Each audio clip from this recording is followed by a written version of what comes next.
ክርስቶስ ለሰው ሁሉ በቂ ስንቅ ነው። እስራኤል መናውን የሚያጡበት ቀን ነበር። እኛ ግን ክርስቶስን የምናጣበት ቀን የለም። ወደሱ የመጣ ሁሉ ይጠግባል።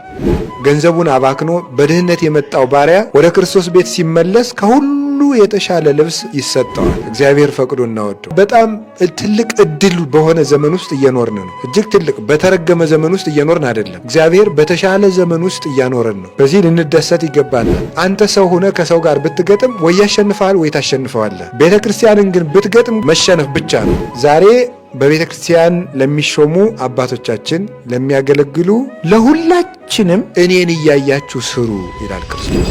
በስመ አብ ወወልድ ወመንፈስ ቅዱስ አሐዱ አምላክ። ይትባረክ እግዚአብሔር አምላከ አበዊነ ቅዱሳን ምሕረቱን ቸርነቱን ይቅርታውን ከሕይወታችን ያላራቀ የአባቶቻችን አምላክ ፈጣሪያችን እግዚአብሔር ስሙ የተመሰገነ ይሁን። የእናታችን የድንግል ማርያም የቅዱሳን መላእክት የቅዱሳን ነቢያት የቅዱሳን ሐዋርያት የሰማዕታት የጻድቃን ረድኤታቸው በረከታቸው አይለየን። አባቶቻችን ካህናት፣ ወንድሞቻችን ዲያቆናት፣ አባቶች መነኮሳት፣ እናቶች መነኮሳያት፣ የእግዚአብሔር ቤተሰቦች ሁላችሁ አንድ አምላክ በሚሆን በአብ በወልድ በመንፈስ ቅዱስ ስም እንደምን ሰነበታችሁ? እንደምን ዋላችሁ? እንደምን አመሻችሁ? ቸርነት ገንዘቡ የሆነ አምላካችን ለዚህ ሰዓትና ቀን ስላደረሰን ስሙ የተመሰገነ ይሁን። ለመማማሪያ እንዲሆነን የመረጥኩት የመጽሐፍ ቅዱስ ቃል ወያመጽኡ ነግሃ ነግህ በሚል ርዕስ ነው የምንማማረው። ማለዳ ማለዳ ያመጡ ነበር በሚል ርዕስ እንማማራለን። ማለዳ ማለዳ ያመጡ ነበር። ኦሪት ዘጸአት ምዕራፍ 36 ቁጥር 3 ላይ የምናገኘው ኃይለ ቃል ነው። ኦሪት ዘጸአት ምዕራፍ 36 ቁጥር 3። እስኪ አንድ ጊዜ በሉ ሁላችሁ፣ ማለዳ ማለዳ በሉ። ምን ይሉ ነበር? ያመጡ ነበር በሚል ርዕስ ነው የምንነጋገረው። ይህንን የጻፈልን አባት ርዕሰ ነቢያት ሊቀ ነቢያት ተብሎ የሚጠራው አባታችን ሙሴ ነው። ኦሪት ዘጸአት የሚባለው የእስራኤልን ከግብፅ መውጣት የሚናገር መጽሐፍ ነው። ዘጸአት ማለት መውጣት፣ የመውጣት መጽሐፍ ማለት ነው። የመውጣት መጽሐፍ እንግዲህ መውጣት ሁለት ነገሮችን የያዘ ነው። አንደኛው ከማንፈልግበት ነገር መውጣት ነው። ሁለተኛው ደግሞ ወጥቶ መቅረት ጥቅም ስለሌለው መግባት ከምንፈልገው መግባት። ሁለት ዓላማ ነው። መውጣት ከማይፈልጉት ነገር መላቀቅና ከሚፈልጉት ነገር መግባት ነው። መውጣት ዓላማው እሱ ነው። ስለዚህ ኦሪት ዘጸአት እስራኤል ከግብፅ እንዴት እንደወጡ ወጥተው ደግሞ እንዴት የሚፈልጓት ሀገር እንደሚገቡ የሚናገር መጽሐፍ ነው። ይሄ መጽሐፍ በቀጥታ ከክርስቲያኖች መዳን ጋር የሚያያዝ መጽሐፍ ነው። ጌታችን ኢየሱስ ክርስቶስ መጥቶ እኛን አውጥቶናል ከሲኦል፣ ከአላዋቂነት፣ ከክህደት፣ ከቁራኝነት፣ ከኃጢአት፣ ከሞት፣ ከመቃብር ጥፋት፣ ከዚህ ሁሉ ክርስቶስ አውጥቶናል። ሊያወጣን ነው የመጣው። እንግዲህ እንደምታውቁት እስራኤል 215 ዓመት በግብፅ ሲኖሩ ራሳቸው ተዋግተው መውጣት አልሆነላቸውም ነበር። ስለዚህ እግዚአብሔር በእድ ጽንዕት ወበመዝራዕት ልዕልት በጸናች ክንዱ አወጣዋችሁ ነው የሚላቸው። ደጋግሞ በጸናች ክንድ አወጣዋችሁ ይላቸዋል። በጸናች ክንድ ማለት በእግዚአብሔር ጽኑ ስልጣን ነው። ለጊዜው በእግዚአብሔር ጽኑ ስልጣን እግዚአብሔር እስራኤልን አውጥቷቸዋል። እንግዲህ የእግዚአብሔር ክንድ ነው የተባለችው። በእግዚአብሔር እጅ ወይም ክንድ እስራኤል ከፈርዖን ወጥተዋል። ፈርዖን ዲያብሎስ ነው። እኛም ከዲያብሎስ እጅ የወጣ ነው በእግዚአብሔር አብ ጽኑ ክንድ በሚባለው በእግዚአብሔር ወልድ ስልጣን ነው የወጣ ነው። በጸናች ክንዴ ሲል በሐዲስ ኪዳንም ጌታችን ኢየሱስ ክርስቶስ የአብ ክንድ ስለሚባል በወልድ እኛም ከፈርዖንና ከሲኦል ወጥተናል ማለት ነው። ቀይ ባህርን አሻግሮ ሙሴ እንደመገባቸው ጌታችን ኢየሱስ ክርስቶስ ደግሞ በጥምቀት ነፍሳትን አሻግሮ ከሲኦል አውጥቶ በመናው ምትክ ስጋውን መግቦናል። ከአለት ላይ በፈለቀው ውሃ ምትክ ከጎኑ የፈለቀውን ደም መግቦናል። እኛንም በደመና በመጋረድ ፋንታ በመንፈስ ቅዱስ እንድንጋረድ አድርጎናል። ስለ በጉ ስጋ የገዛ ስጋውን መግቦናል። ስለ ሙሴ ፈንታ ራሱ ጌታችን ኢየሱስ ክርስቶስ መሪ ሆኖ ተገልጾልናል። የእስራኤል ክብርና የእኛ ክብር ልዩነቱ በዚህ ነው። እስራኤል ከግብፅ ነው የወጡት፣ እኛ የወጣ ነው ግን ከሲኦል ነው። እስራኤል ከፈርዖን ነው የወጡት። ፈርዖን ቢያንስ ሲሞት ያርፉታል፣ ሌላ ፈርዖን ሊተካ ይችላል። እኛ ደግሞ እምደ ጸላኢ ዘአልቦ ምሕረት ከጥንተ ጠላታችን ከጽኑ ጠላታችን ከዲያብሎስ እጅ ነው የወጣ ነው። እስራኤል ከግብፅ ወጥተው የፈርዖን ተገዦች ከመባል ይወጡና የእግዚአብሔር የአብርሃም ልጆች ይባላሉ። እኛ በሐዲስ ኪዳን ደግሞ የእግዚአብሔር ልጆች እንባላለን። እስራኤልን ሙሴ ይመራቸዋል። እኛን ግን የሙሴ አምላክ ክርስቶስ ቀጥታ ይመራናል። እስራኤል የሚጋርዳቸው ደመና ነው። እኛ ግን በ40ና በ80 ቀናችን የሚጋርደን ማን ነው? መንፈስ ቅዱስ ነው። እስራኤል ከሞት ያላዳናቸውን መና ተመገቡ። እኛ ደግሞ ጌታም እንደተናገረ አበዊክሙሰ መና በሉ በገዳም ወሞቱ፣ አባቶቻችሁ በምድረ በዳ መና ተመግበው ነበር ግን ሞቱ እንዳለ ያላዳናቸውን መና ተመግበዋል። እኛ ደግሞ የዘላለም ሕይወት መብሌ እውነተኛ መብል ነው፣ መጠጤም እውነተኛ መጠጥ ነው። አማን አማን እብለክሙ እመ ኢበላይክሙ ሥጋሁ ወኢሰተይክሙ ደሞ ለወልደ እጓለ እመሕያው አልበክሙ ሕይወት ብሎ የሚናገር እውነተኛውን የሕይወት እንጀራ ጌታችን መድኃኒታችን ኢየሱስ ክርስቶስን ተመግበናል። እስራኤልን ታቦተ ጽዮን ነበር የምትመራቸው፣ 10 ቃላት የተጻፉባት። እኛን ግን አሁን መርህ ለመንግሥተ ሰማያት ሆና የምትመራን አካላዊ ቃልን በሕቱም ድንግልና ጸንሳ የወለደች እመቤታችን ቅድስት ድንግል ማርያም ናት። እስራኤል የሚመሩት ምድረ ርስት እስራኤልን ለመውረስ ነው። እዛች ገብተው ከነዓን ገብተው በየጊዜው ጠላት ይነሳባታል። ስጋት ያለባት ሀገር ናት። እኛ በወልደ እግዚአብሔር ስልጣን ተመርተን መንግሥተ ሰማያት ከገባን በኋላ ውጡ የሚለን የለም።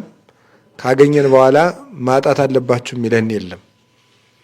ገብቶ የማይወጡበት አግኝተው የማያጡበት ፍጹም ዓይን ያላየው ጆሮ ያልሰማው በሰው ልቡና ያልታሰበ እግዚአብሔር ለወዳጆቹ ያዘጋጀው ምን ማለት ነው? ይሄ በምድር ያየናቸው ደስታዎች ሁሉ የማይተካከሉት ማለት ነው። በምድር እኛ የምንፈልጋቸው ደስታዎች ሁሉ ተደምረው አንዷን የማያክል ሀገር እንወርሳለን እና የእኛ ክብራችን ከአይሁድ ክብር ይበልጣል። ቅዱስ ጳውሎስ እንደዚህ ይላል። እንደምታውቁት ዕብራውያን ምዕራፍ 1 ቁጥር 1 ላይ ሲናገር በብዙ ነገር ወበብዙ መክፈልት አይዳ እግዚአብሔር ለአበዊነ በነቢያቲሁ እምትካት። ከጥንት ጀምሮ እግዚአብሔር በብዙ አነጋገርና በብዙ ኅብረ ትንቢት በብዙ ኅብረ አምሳል ለአባቶቻችን በነቢያት ተናገረ። ከጥንት ጀምሮ እግዚአብሔር ለአባቶቻችን በነቢያት ተናገረን። ወለነሰ በዳህሪ መዋይል ነገረነ በወልዱ እኛ ግን በዘመን መጨረሻ በልጁ ተናገረን አለ። በልጁ ተናገረን። በነቢያት ተናገራቸው፣ በልጁ ተናገረን። ቅዱስ ዮሐንስ አፈወርቅ ይህን ሲተረጉም እንዲህ ይላል። ወበይንተ ዝንቱ አጠየቀ ብፁዕ ጳውሎስ ከመ ክብርነ ይፈደፍድም ክብሮሙ ለአይሁድ። በዚህ ንዑድ ክቡር ጳውሎስ ክብራችን ከአይሁድ ክብር እንዲበልጥ አጠየቀ፣ አስረዳ ይላል። የእኛ ክብር ከአይሁድ ክብር እንደሚበልጥ ቅዱስ ጳውሎስ በዚህ መሰከረ። በምን መሰከረ? ለእነሱ በነቢያት ተናገራቸው፣ መልእክተኛ ላከላቸው። እኛን ግን በልጁ ተናገረን። ያ ማለት ራሱ ተናገረን። አንድ ንጉሥ መልእክተኛ ሲልክልን ከንጉሱ ክብር የተነሳ ምን ሰው ቢለኝ ነው ለእኔ መልእክተኛ የላከልኝ እኔን ሰው ብሎ ብለን እንደሰታለን። ራሱ ቢመጣ ግን አይምሯችን መቆጣጠር የማይችለው ደስታ ይኖረናል።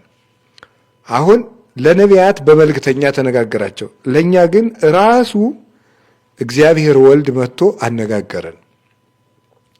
ስለዚህ የክርስትና ክብሩ መላልሰው ሲያስቡት እጅግ በጣም ትልቅ ነገር ነው በእውነት ማለት ነው። እግዚአብሔር ለሰው ልጆች ያደረገው በኩር የሆነ ስጦታ ነው። ባህሪያችን ነገዳችን ወዶ ተዋህዶታል እና ያህል ለኛ ያደረገው ትልቅ ነገር ነው እና ይህን ነው ቅዱስ ጳውሎስ ይትባረክ እግዚአብሔር አቡሁ ለእግዚእነ ወአምላክነ ወመድኃኒነ ኢየሱስ ክርስቶስ ዘባረከነ በኩሉ በረከት መንፈሳዊት በኢየሱስ ክርስቶስ እግዚእነ ዘበሰማያት።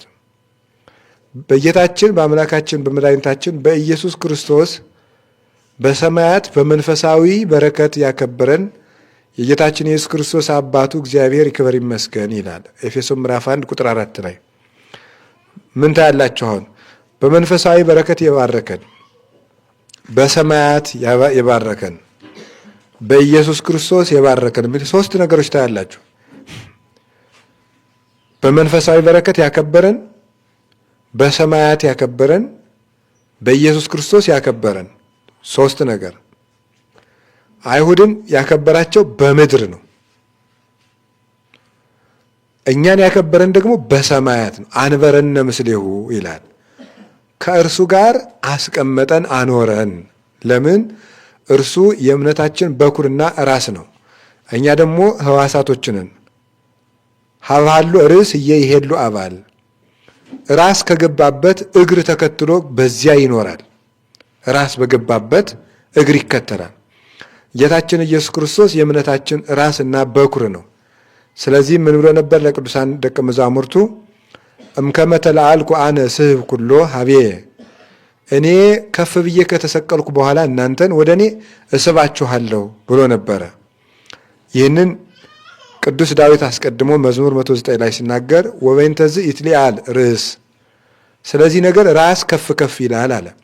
ራስ ከፍ የሚለው ሕዋሳትን ለመሳብ እንደሆነ ክርስቶስ በሰባት ክንድ መስቀል ከፍ ብሎ መሰቀሉ እኛን ወደ ሰማያዊነት ለመሳብ ነው። ስለዚህ ልብ ብላችሁ ስሙ።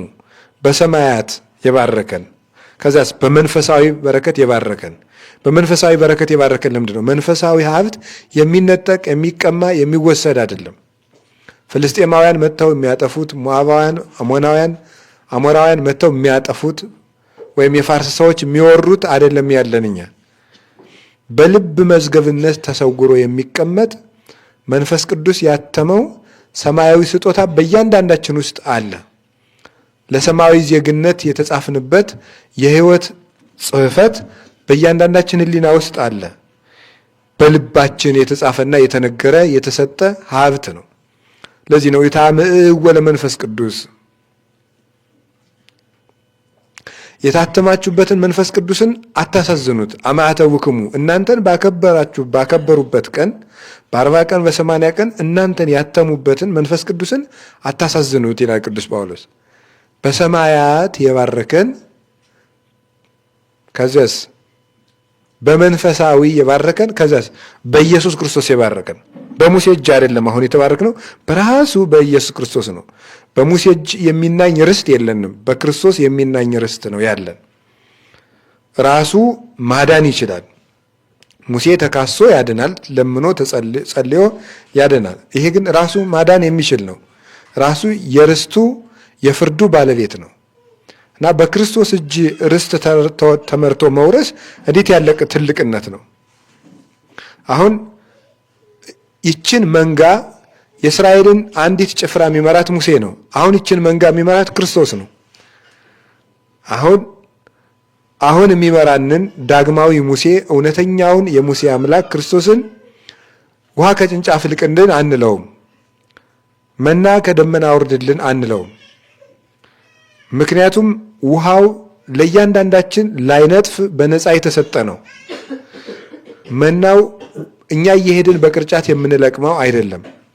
ለእያንዳንዳችን በቂ ሆኖ የተሰጠ ስንቅ ነው። እሱ ክርስቶስ ነው። እሱን የፈለገ ሁሉ በጠዋትም በማለዳ ማንም ሊያገኘው ይችላል። ስለዚህ እኛ እንደዚህ ብለን አንካሰስም። ድንጋይ ይዘን አንሄድም። አጣ ነው የምንለው ነገር የለንም። በፈለግነው ሰዓት ክርስቶስ ለሰው ሁሉ በቂ ስንቅ ነው። እስራኤል መናውን የሚያጡበት ቀን ነበር። እኛ ግን ክርስቶስን የምናጣበት ቀን የለም። ለዘመጻሕቤ እይሰድዶ እያወጽኦ አፋ፣ ወደ እኔ የመጣውን አስወጥቼ በከንቱ አሰናብቼ አልሰደውም እንዳለ ከሱ የመጣ ሁሉ ይጠጣል፣ ወደ እሱ የመጣ ሁሉ ይጠግባል። ኮብልሎ የመጣ ባሪያ ገንዘቡን አባክኖ በድህነት የመጣው ባሪያ ወደ ክርስቶስ ቤት ሲመለስ ከሁሉ የተሻለ ልብስ ይሰጠዋል። ቀለበት በጣቱ ይደረግለታል፣ ጫማ ለእግሩ ይሰጠዋል። ላባከነው ገንዘቦች ወቀሳ አይለበትም።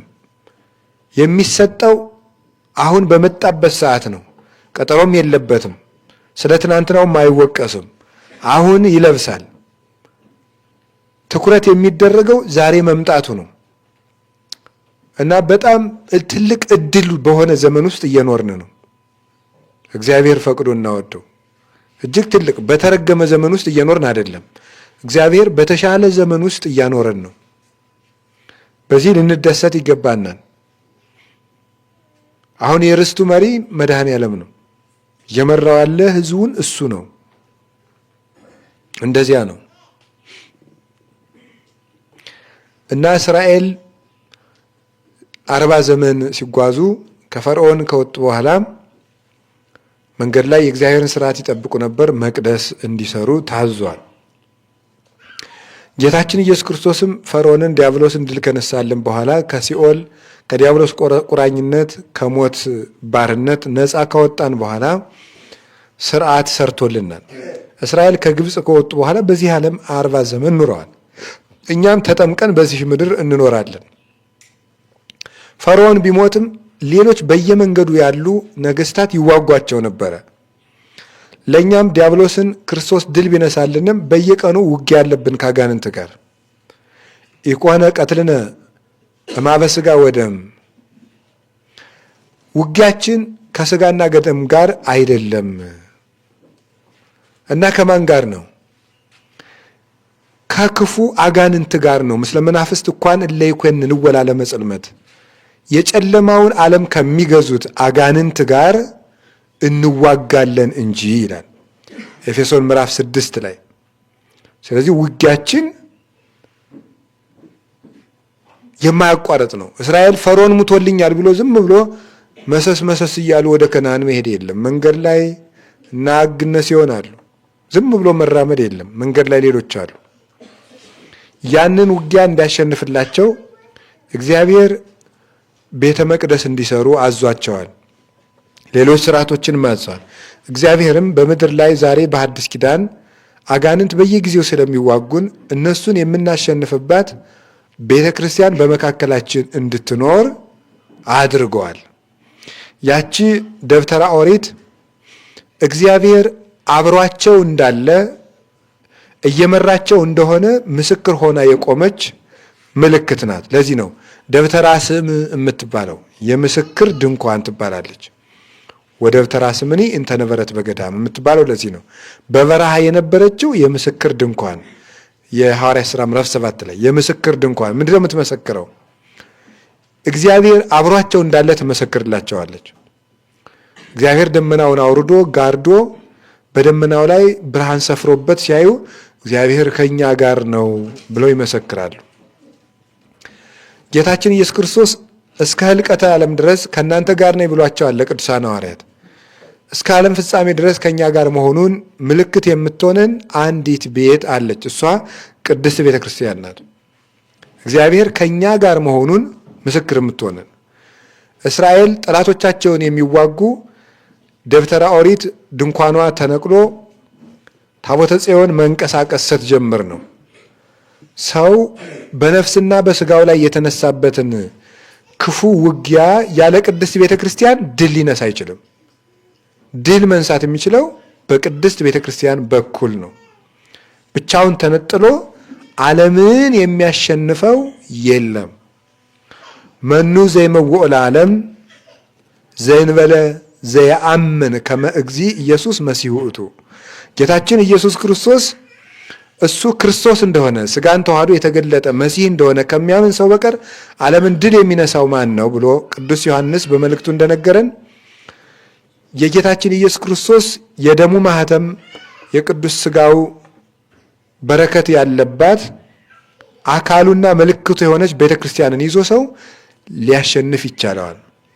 ቅዱስ ዮሐንስ አፈወርቅ ስለዚህ ነገር ሲናገር ሰው አንተ ሰው ሆነ ከሰው ጋር ብትገጥም ወይ ያሸንፋል ወይ ታሸንፈዋለህ። ቤተክርስቲያንን ግን ብትገጥም ግን ትሸነፋለህ። መሸነፍ ብቻ ነው ቤተክርስቲያንን የገጠመ ሰው።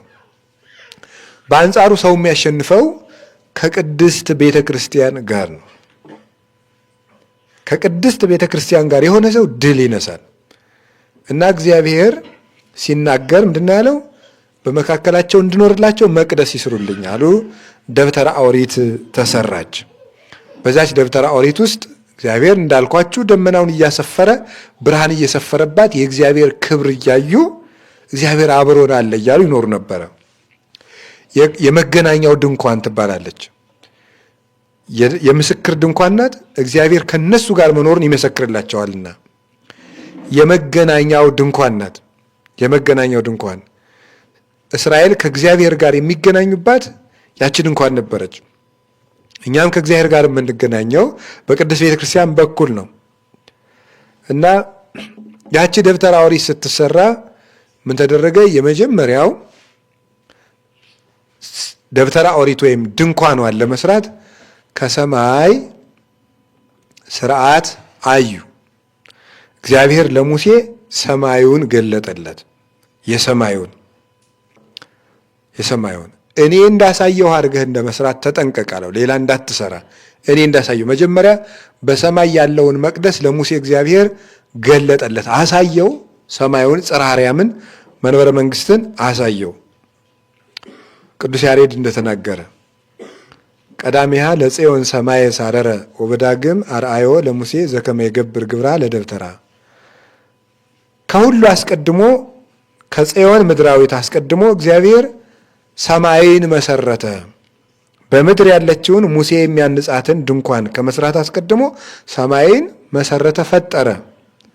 ከዚያ በኋላ ወበዳግም አርአዮ ለሙሴ ዘከመ የገብር ግብራ ለደብተራ። ከዚህ በኋላ በሰማይ በተመሰረተችው መቅደስ አንጻር በምድር ያለችውን መቅደስ እንዲሰራ ለሙሴ አሳየው አለና የሰማዩን እግዚአብሔር ወደ ምድር አምጥቶ ለሙሴ ገለጠለትና በሰማይ እንዳየኸው አድርገህ በምድር ትሰራ ዘንድ ተጠንቀቅ አለው። ሙሴም የሰማዩን እየተከተለ ደብተራ ኦሪትን ሰራት ማለት ነው። የራሱን ጥበብ፣ የራሱን ፍልስፍና፣ የራሱን ዲዛይን፣ የራሱን ስልት፣ የራሱን ሐሳብ አድርጎ እንዲሰራ አልፈቀደለትም። የፈቀደለት የሰማዩን እያየ እንዲሰራ ነው። ዛሬ በቅድስት ቤተ ክርስቲያናችን ውስጥ ሁላችንም እንደ አቅማችን እናገለግላለን። በምእመንነት እናገለግላለን፣ በዲቁና እናገለግላለን፣ በቅስና እናገለግላለን። በከፍ ያሉ አባቶቻችን ደግሞ በጵጵስና ያገለግላሉ፣ በፓትርያርክነት ያገለግላሉ። ስናገለግል እግዚአብሔር ለሙሴ ያዘዘውን ትእዛዝ ዛሬም እግዚአብሔር ለኛ ያዛል። ምን ብሎ ነው የሚያዘው? እኔ እንዳሳየው አድርገህ ትሰራ ዘንድ ተጠንቀቅ ብሎ ያዛል እግዚአብሔር። ደብተራ ኦሪትን ስትሰራ የራስህን ሐሳብ እንዳታመጣ፣ የሰማዩን እያየ ስራ። ዛሬ በቤተ ክርስቲያን ለሚሾሙ አባቶቻችን ለሚያገለግሉ ለሁላችንም እኔን እያያችሁ ስሩ ይላል ክርስቶስ። እኔን እንደሰራሁት አድርጋችሁ ስሩ፣ ይጠቅማል፣ ይበጃል እያላችሁ የግል ፍላጎታችሁን ወደ ቤተ ክርስቲያን አታምጡ። የእኔ ፍላጎት ይሰራ፣ የሚያድናችሁ እሱ ነው። መቅደሱ መቅደስ የሚሆነው ቤተክርስቲያን የምትሆነው አንድነታችሁ አንድነት የሚሆነው እኔን እንዳሳየዋችሁ እያደረጋችሁ ስትሰሩ ነው እያለ ነው። የሚያሳየን ይሄ ነው። ለሁላችንም ይሰራል። ለሁላችንም እንደምታስቡት ከታች ሆኖ ምዕመኑ እንደ ሐዋርያት ሲኖዶስ ያለ ሲኖዶስ እንጠብቃለን ይላል። ሰምታችሁ ታውቃላችሁ። እዚህ እንኳን ብለን አናውቅም። በማህበር በግልን ግን አላውቅም። እንደ ሊቃውንት እንደ ሰለስቱ ምዕት ያለ ጥሩ ውሳኔ የሚወስን የአባቶች ሲኖዶስ እንፈልጋለን ይላል። የግል ፍላጎት የሌለበት ግን እያንዳንዱ ምዕመን ቤተክርስቲያን ሲመጣ የየራሱን ፍላጎት ይዞ ይመጣል። ሰበካ ጉባኤ ስታደርጉት የራሱን ፍላጎት ይዞ ነው የሚመጣ። የቤተክርስቲያን ህንፃ ኮሚቴ ሲሆን የራሱን ፍላጎት ይዞ ይመጣል። ሰው ሁሉ የየራሱ ፍላጎት፣ እግዚአብሔርን የሚያስበው የለም። የየራሱ ፍላጎት ሲጨቃጨቅ የሚውል ተደጋጋሚ የምናገረው ነው። በቤተክርስቲያን ከሚደረጉ ስብሰባዎች 90% ጭቅጭቅ የኔ ሐሳብ ይሁን የማለትና የግለሰብን ፍላጎት ቤተክርስቲያን ውስጥ አምጥቶ መክተት ነው። እግዚአብሔር ከዚህ በላይ የሚጠላው ነገር የለም። እግዚአብሔር አንተን ላገለግልህ ያንተ ሐሳብ ይቅርና የኔ ሐሳብ ቤትህ ውስጥ ይግባልኝ ሲሉት አይወድም። ትልቅ ነገር ለምን አንሰራም? አሁን ለምሳሌ አንድ ጥያቄ ልጠይቃችሁ። ቅዱስ ጴጥሮስ ጌታ ልሞት ነው ሲል ምን አለው? እባክህ አይሁንብህ አለው። ጌታ ምንድን ነው ያለው? የሰውን እንጂ የማንን አታስበው ነው ያለው። አሁን ክርስቶስ አይሙት ማለት ጥሩ ነው አይደለም? አይገረፍ አይሰቃይ ማለት ጥሩ አይደለም? ጥሩ ነው። ግን ይኸው የእግዚአብሔር ሐሳብ መሞት ከሆነስ እንዲሞት ከሆነስ የሚሻለው የማን ይሻላል? እስኪ ንገሩ። እንደኛ እኛ የመረጥነው ህይወት ወይስ እግዚአብሔር የመረጠው ሞት ነው የሚሻለው? እግዚአብሔር የመረጠው ሞት እጅግ ይሻላል። አዎ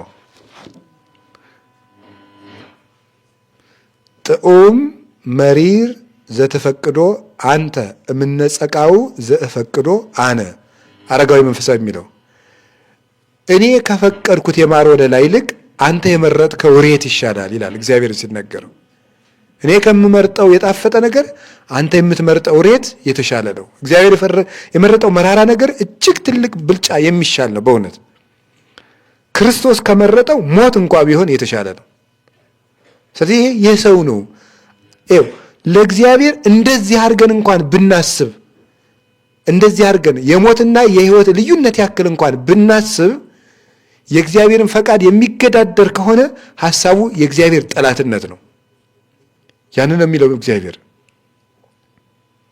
ስለዚህ ደብተራ ኦሪትን ስትሰራ እኔ እንዳሳየው አድርገህ ስራ። አሁን የግለሰብ ፍላጎት፣ የሌላ እጅ ፍላጎት፣ የቤተሰብ ፍላጎት ቤተክርስቲያን ውስጥ ሲገባ እግዚአብሔር እጁን ከኛ ማሸሽ ይጀምራል። የዛን እንግዲህ እርስ በርሳችን እንተላለቃለን። መደማመጡም የለም፣ ክብርም የለም። መሪና ተመሪም ይጠፋል፣ የበላይም የበታችም የለም። ሁሉ በአንድ ላይ ይጮሃል፣ ጆሮ የለም። ያ እንዲሆን የራሳችን ፍላጎት እንድንተው ነው እግዚአብሔር ያዘዘን። ሁለተኛ ምንድን ነው ያደረገ? ደብተራ ኦሪትን የሚሰሩ ሰዎች ብልህ ሰዎች እንዲመረጡ። ማን እንደዚህ ያደረገው? እግዚአብሔር ነው። ብልህ ሰዎችን ለመቅደሱ መምረጥ ያስፈልጋል። አይናማዎቹን አዎ ለሕፃን ልጅ ውሰዱና ወርቅ ስጡት። ምንድን ነው የሚያደርገው? ወይ ይጫወትበታል ወይ በሆነ ነገር በማይረባ ነገር ለውጦት ነው የሚመጣው። ምን የት እንደሚያደርገው አይታወቅም። ሀብት እኮ የት እንደሚገኝ ብቻ ሳይሆን ምን እንደሚያደርጉት ካላወቁት ጥቅም የለውም። የት ቦታ እንደሚያስቀምጡት ካላወቁትስ? አሁን ለእያንዳንዳችሁ አንዳንድ አቅማዳ ወርቅ በሰጣችሁ አስቀድማችሁ የት እንደምታስቀምጡ ካላወቃችሁ ወደብ ላይ ወስዳችሁ ብታስቀምጡ ምንድን ነው የሚሆነው? በቃ ጉዞ የሚመጣው ሁሉ ቆንጥሮ ይጨርሰዋል። ሁሉ በቦታው ካልተቀመጠ ጥቅም የለውም፣ ክብርም የለውም፣ ዋጋም የለውም። ስለዚህ ባስልኤል እና ኤልያብ የሚባሉ ልባም ሰዎችን መረጠ። አያችሁ፣ አሁን እኛ በዚህ ዘመንም እስራኤል የ40 ዘመን ጉዞ የኛ በዚህ ምድር ከቤተ ክርስቲያን ጋር የምናደርገው ጉዞ ነው። አሁንም ቢሆን ከቅድስት ቤተ ክርስቲያን ጋር እንድንሻገር ካስፈለገ የመጀመሪያው የእግዚአብሔርን ሐሳብ በስብሰባችን ማስቀደም ነው። ሁለተኛው ምን ማድረግ ይመስላችኋል? ልባም ሰዎችን ቦታ እንዲሰጣቸው ማድረግ ነው። ቦታ እንዲያገኙ ማድረግ። ዓይን ያላቸው፣ ጆሮ ለእግዚአብሔር ያላቸው፣ ዓይን ያላቸው ትናንትና ዛሬን፣ ዛሬና ነገን የሚያገናኙ 360 ዲግሪ ቃኝተው የሚጎዳና የሚጠቅመውን የሚያዩ ዓይናማ ሰዎች መምረጥ ነው። ለነሱ ቦታ መስጠት፣ ማዳመጥ። ሲናገሩ ልብ ያላቸው ሰዎች፣ ዓይን ያላቸው ሰዎች እኛ ያላየነውን ያዩ ሰዎች ሲነግሩን መተቸት ፈልጋችሁ ነው፣ መቃወም ፈልጋችሁ ነው ከማለት ይልቅ ወደ ኋላ ዞር ብሎ ማዳመጥ። እንዳሉት መሰል ይባላል። ሰሎሞን እኮ ባልንጀራ በገሰጸህ ጊዜ ወደ ኋላ ተመለስ ያለው ይሄንን ነው። እንዳሉት መሰል እስኪ ራስህ ነይ ማለቱ ነው። ራስህ ነይ፣ ሁልጊዜ ልክ አትልም። በራስህ ዓይን ጠቢብ አትሁን ነው። በራስህ ዓይን እና ልባም ሰዎች ቦታ ያጣሉ። የሚሰማ የለም። አፈቀላጤ ነው አሁን የሚደመጠው። በቃ የሚሰማ የለም። ሁሉ በቃ ይጮሃል። ልባም ሰው የሚሰማ የለም። አሁን አባቶቻችን መናገር አቆሙ።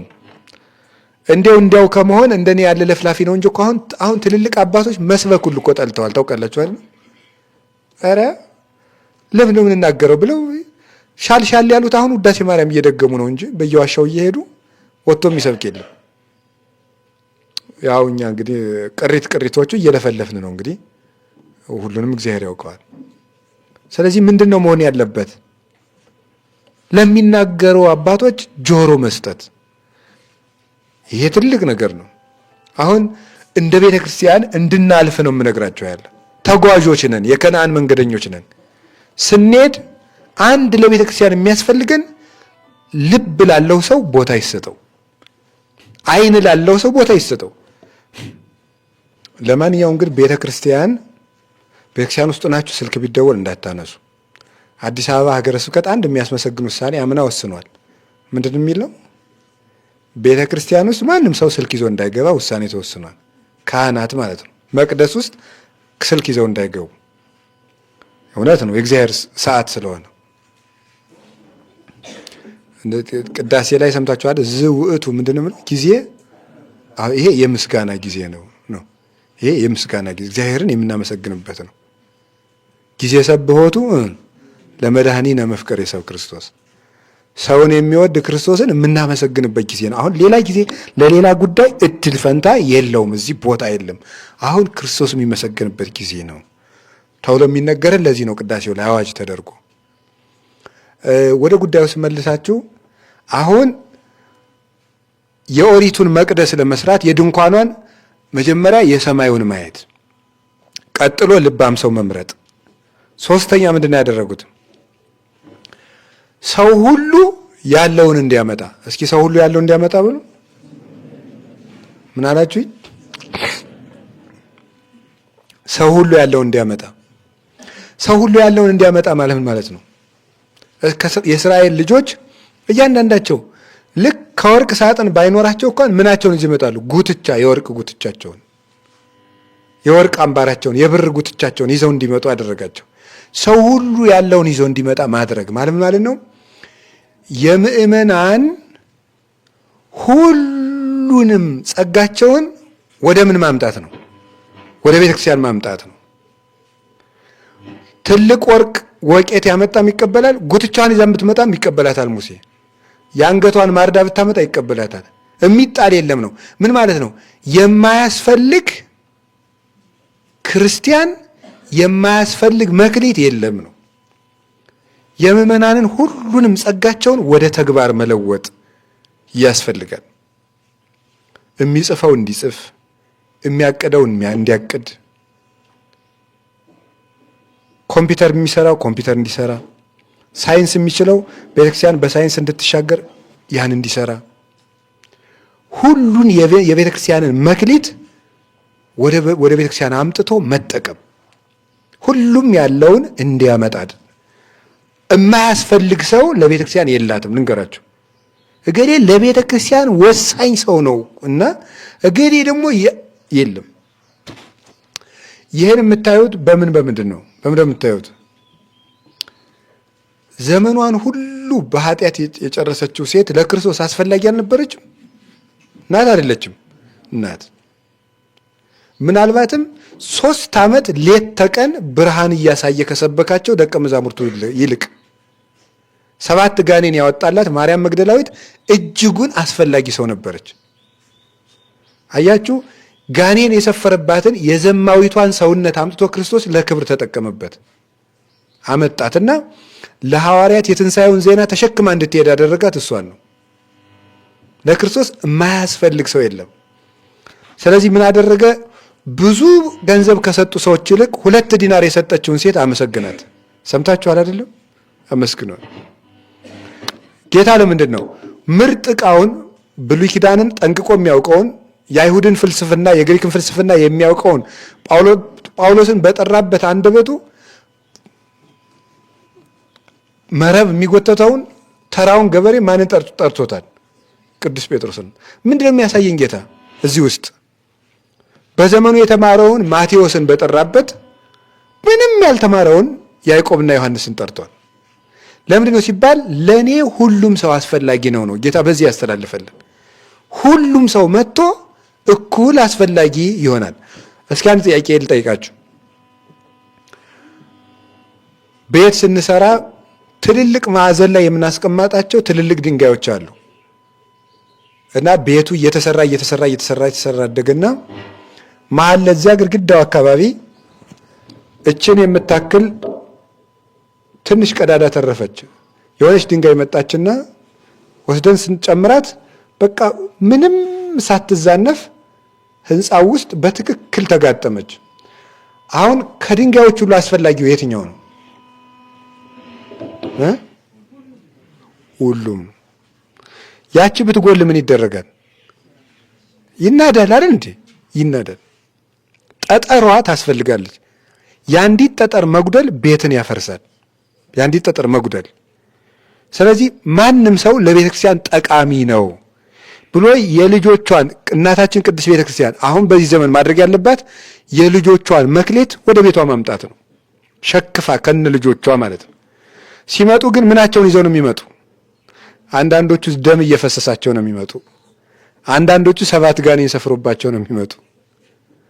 ገብቷችኋል?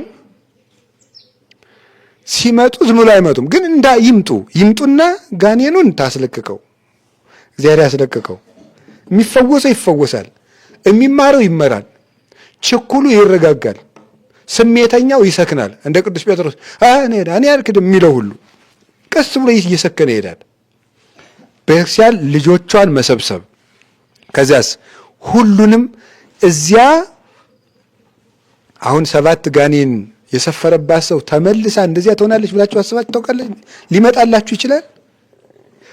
ለቤተ ክርስቲያን ትልቅ ሹመት ልታጯት ትችላላችሁ። አሁን የሰበካ ጉባኤ ምርጫ ቢሆንና አንዲት 7 ጋኔን የሰፈረባት ሴት ብትሆን ያቺ ሴት ወለተ ማርያም ብትባል እዚህ ወየኔ ወለተ ማርያም እብድ አይልም ሰው ይላል። እንዲህ ልትሆን ትችላለች ብሎ ጌታ ግን የሆነ ሰው ተመልሶ እንደሚጠቅም ያውቃል። እና ቤተ ክርስቲያን የጠመመን አቅንታ የጎደንን ሞልታ የጠፋን ፈልጋ መጠቀም የምትችልበትን ስልጣን ክርስቶስ ለቤተ ክርስቲያን ሰጥቷታል። ስለዚህ ይሄ መንግስተ ሰማያት በባህር ውስጥ የተጣለች ምን ትመስላለች ነው የሚለው? መረብ ትመስላለች አለ። ለዚህ ነው ቤተ ክርስቲያን በዓለም ውስጥ የተወረወረች መረብ ሆና ልጆቿን ሁሉ የምትሰበስብ ናት። እንደዚያ ነው። ያ ተሰብስቦ መጥቶ ይረባል፣ ይጠቅማል።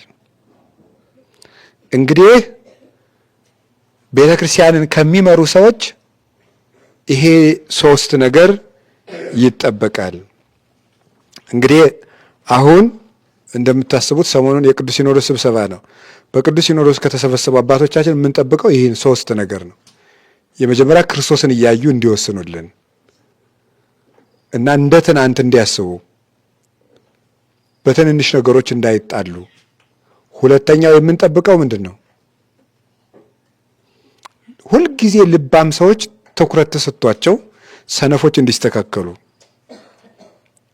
ሶስተኛ የምእመናንን ልጆቿን ቤተክርስቲያን ቆጥራ የመሸከፍ ግዴታ አለባት።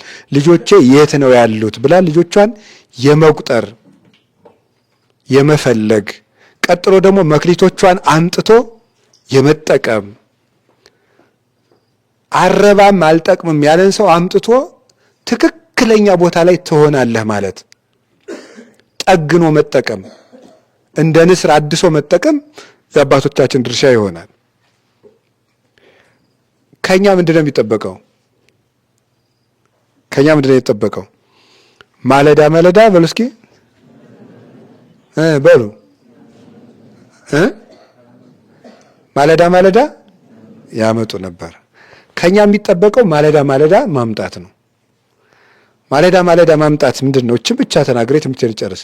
አሁን በየትኛውም ሰው የተማረውም ያልተማረውም ምእመኑም ከቅዱስ ሲኖዶስ ጥሩ ውሳኔ ይጠብቃል። ሁልጊዜ በየዓመቱ የሲኖዶስ ስብሰባ በመጣ ቁጥር ከእኛሳ ምንድን ነው የሚጠበቀው የሚለው ግን ምንም የለም። ቁጭ ብሎ ምን አባት አለን ነው እንጂ ምን ልጅ አለን ቢሉስ እነሱ እኛ ምን ልጅ አለን ቢሉስ። አሁን እኮ የቅዱስ ዮሐንስ አፈወርቅ እኮ የስብከት ተማሪዎቹ ከዚህ ዘመን የመጽሐፍ መምህር እንደሚሻሉ እርግጠኛ ነኝ። በተለይ እኔ ነሽ የሌላውን የመጽሐፍ መምህር አላውቅም። ታውቃላችሁ አይደል? ዮሐንስ አፈወርቅ እንዲህ ብሏል የምንለው እኮ ቅዱስ ዮሐንስ አፈወርቅ ለሕዝብ የሰበከው ስብከት ነው። አሁን እኛ አጥንተን አልገባን የሚለው ለሕዝብ ማለት ነው። ለምእመናን በአብይ ጾም የሰበከው ስብከት ነው። የዛ ጊዜ ምእመን ከዛሬ መምህር ይሻላል በእውነት። ደግሞ መልሳችሁ ለኃጢአት ምክንያት እንዳይሆናችሁ እና እኛ በተራ መምህር እየተማርን ነው እኛ ያላደግነው እንዳትሉ። መቼም ለቤተ ክርስቲያን ሊቅ አንሆንም እንጂ ለእናንተ እንኳን ሊቅ ሳንሆን አንቀርም። ገብታችኋል? ለቤተክርስቲያን ሊቅ አይደለንም፣ ለእናንተ እንኳን አናንስም። እውነት ለመናገር ማለት ነው። ለእናንተ የሚሆን ነገር ለማቀበል እንኳን መቼስ እግዚአብሔር ያድናል ለማለት እንኳን አናንስም መቼም። ቸርነቱን ለመናገር እማንሆነው ለቤተክርስቲያን ነው። ስለዚህ ከኛ ምን ሙሴ እነዚህን 3 ነገሮች አደረገ። ህዝቡ ውሳ ምን አደረገ? ማለዳ ማለዳ ያላቸውን ያመጡ ነበር። ማለዳ ማለዳ ብሎ አንድ ይውላችሁ ምን ያደርጉ ነበር? ያላቸውን ያመጡ ነበር። እሺ ምንድነው የሚያመጡት? ቅድም የነገርኳችሁ ምንድን ነው? ወርቅ ያለው ወርቅ፣ ብር ያለው ብር፣ ሐር ግምጃ ያለው ሐር ግምጃ፣ ገመድ ያለው ገመድ፣ ሁሉም ያመጣ ነበር። አሁን እዚህ ውስጥ እኛ ምንድን ያለም ለቤተ ክርስቲያን ይሄንን ዘመን እንድትሻገር ምን ያስፈልገናል? ሁሉም ሰው በድርሻው ያለውን ነገር ይዞ ለቤተ ክርስቲያን እድገት ሊያመጣው ይገባል ነው አንዱ መልእክት። ቤተ ክርስቲያን እንድትሻገር ሁሉም ሰው ያለውን ያምጣ። ሐሳብ ያለው ሐሳብ ያምጣ፣ ዕውቀት ያለው ዕውቀት ያምጣ፣ እቅድ ያለው እቅድ ያምጣ። ዝም ብሎ ከመጨቃጨቅና ቁጭ ብሎ አገር ጥሎ መሄድ የኢትዮጵያ ተረት ነው። ለምን ይበጃል? ለውሸት። ምን ለማለት ፈልጌ ነው? አንዳንድ ጊዜ ምእመንነት ለስድብ ይመቻል እንዴ እላለሁ እኔ። ከቃሉ ጋር ናችሁ? ምእመንነት ለስድብ ይመቻል እንዴ? እኔ ምእመን ሁኜ ነው እንደዚህ ያጣተኛ መሆን፣ እንደው እናንተ አታፍሩም ይላል። ወይ ጉድ! እንደው ምእመኑን መሆን ለስድብ ይመቻል እንዴ? አይመችም እኮ።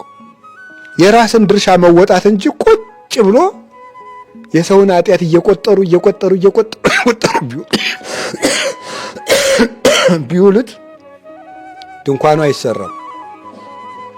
ሙሴ አንተ ዲዳ ምናምን ብንል አሁን ምንም የሚመጣ ነገር የለም። እኛም ማምጡ የተባልነውን ማምጣት፣ ሙሴም 3ቱን ነገር መከተል ነው። አባቶቻችንም ይሄንን ድርሻ መስራት፣ እኛም እንደ ልጅነት ደግሞ ያለችንን ነገር ሁሉ ለቤተ ክርስቲያን ማድረግ። ከየት ነው? ሁላችን ተንጋግተን ወደ ሲኖዶስ አንሄድም። በያለንበት ቦታ ሐሳባችን ሁሉ ስለ ቤተ ክርስቲያን እንዲሆን፣ ስለ ቤተ ክርስቲያን እና ሁላችንም እናስፈልጋለን ብለን ሐሳብ መስጠት፣ አስፈላጊ ሆነን መገኘት